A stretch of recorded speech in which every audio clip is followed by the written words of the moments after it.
తుళ్లూరులో వివిధ కార్యక్రమాలు జరిగాయి. వివరాలు రాజధాని రిపోర్ట్లో.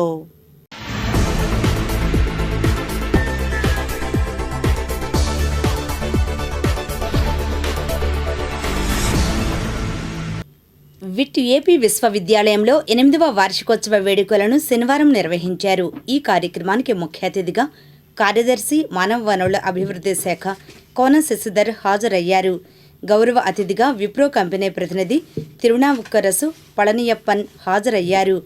University chancellor doctor G Viswanathan చేతుల మీదుగా వార్షిక నివేదిక ఆవిష్కరణ జరిగింది. అకాడమిక్ మరియు రీసెర్చ్ రంగాలలో బహుమతులు సాధించిన విద్యార్థులు, ఉపాధ్యాయులను అభినందించారు. అనంతరం ముఖ్య అతిథి కోన శశిధర్ మీడియాతో మాట్లాడారు. ఇంకా ఈ కార్యక్రమంలో విశ్వవిద్యాలయ vice president Shankar Viswanathan, registrar doctor Jagadish Chandra Mudiganti, deputy director student welfare doctor Khadir Pasha తదితరులు పాల్గొన్నారు. ఈరోజు విట్ ఏపీ యూనివర్సిటీ డే సెలబ్రేషన్లో పార్టిసిపేట్ చేసినందుకు చాలా సంతోషంగా ఉంది. ఈ సంస్థ, ఈ యూనివర్సిటీ అమరావతిలో మనందరికీ గర్వకారణంగా నిలుస్తున్నందుకు చాలా సంతోషంగా ఉంది. 19,000 మంది స్టూడెంట్స్ ఇక్కడ చదువుకుంటున్నారు.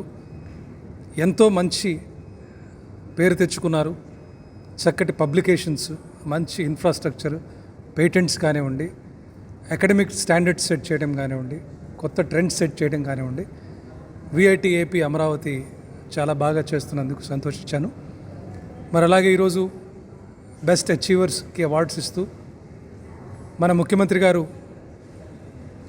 అలాగే మా మంత్రి గారు నారా లోకేష్ గారు ఏదైతే ఆశిస్తున్నారో, ఈ యూనివర్సిటీ త్వరలోనే 50,000 స్టూడెంట్స్ వచ్చే విధంగా ఇంకా అభివృద్ధి చెందాలని, దానికి కావలసిన అన్ని సహాయ సహకారాలు మరి హైయర్ ఎడ్యుకేషన్ డిపార్ట్మెంట్ కానీ ప్రభుత్వం తరపు నుంచి అందిస్తామని చెప్పి కూడా వాళ్ళకి తెలియజేస్తూ, ఇటువంటి సంస్థలు, యూనివర్సిటీస్ అమరావతిలో చక్కగా ఇండస్ట్రీతో ఇంటరాక్ట్ అవుతూ మంచి ప్రొఫెసర్స్ ఆఫ్ ప్రాక్టీస్ కానివ్వండి, లేకపోతే మంచి ఫ్యాకల్టీ కానీ పెట్టుకుంటూ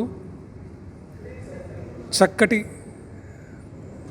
దారి చూపిస్తూ యువతకి, మన రాష్ట్రం అలాగే దేశంలో ఉన్న యువత అంతా కూడా మంచి కెరియర్ ఓరియంటెడ్ కోర్సెస్ రన్ చేస్తూ మంచి పేరు తెచ్చుకోవాలని చెప్పి వాళ్ళకి తెలియజేశాను ఈరోజు. I wish them all the best. రాబోయే రోజుల్లో ఇంకా మంచి పేరు తెచ్చుకోవాలని చెప్పి ఆశిస్తున్నాను. Thank you.